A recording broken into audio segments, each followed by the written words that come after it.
Seterusnya dijemput dan dipersilakan peserta nombor 11. Assalamualaikum warahmatullahi wabarakatuh. Bismillahirrahmanirrahim. Awal kata madah bismillah. Kita bersyukur alhamdulillah. Wajah ceria, senyum mesra, semua bahagia, sehat sejahtera. Nama diberi Nur Syafina Husna binti Zainul Qadri. Saya berumur 6 tahun. Berdiri sana di sini untuk menyampaikan sebuah sajak yang bertajuk Ibu. Ibu, kaulah ratu hatiku. Kau lahirkan aku, korbankan diri untukku. Ingin aku membalas jasamu. Ibu, kau membelai aku, ubati rasa sakitku, lindungi aku dari bahaya.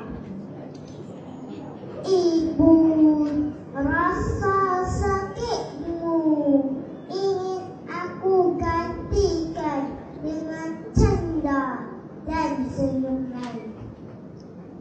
Ibu, engkau wanita hebat dalam hidupku. Terima kasih wahai ibu yang membuat tersenyum, mengusir luka lara dari jiwaku. Ibu, bila aku menangis, aku panggil ibu.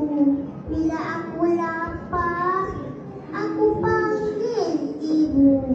Bila aku takut, aku panggil ibu. Bila aku sedih, aku panggil ibu. Bila aku tidur, aku panggil ibu. Ibu, kaulah sumber kehidupanku, sentiasa membimbing dan memberi tunjuk ajar, sentiasa mengajarku menjadi dewasa. Ibu tidak pernah mengeluh dan mengadu. Begitu besar pengorbanan ibu kepadaku, tidak ternilai dengan harta dan wang berjuta. Ibu, aku berjanji akan membalas jasamu, kerana ibu syurga bagiku. Terima kasih ibu. Assalamualaikum warahmatullahi wabarakatuh. Terima kasih kepada Nur Syafina Husna binti Zainul Qadri.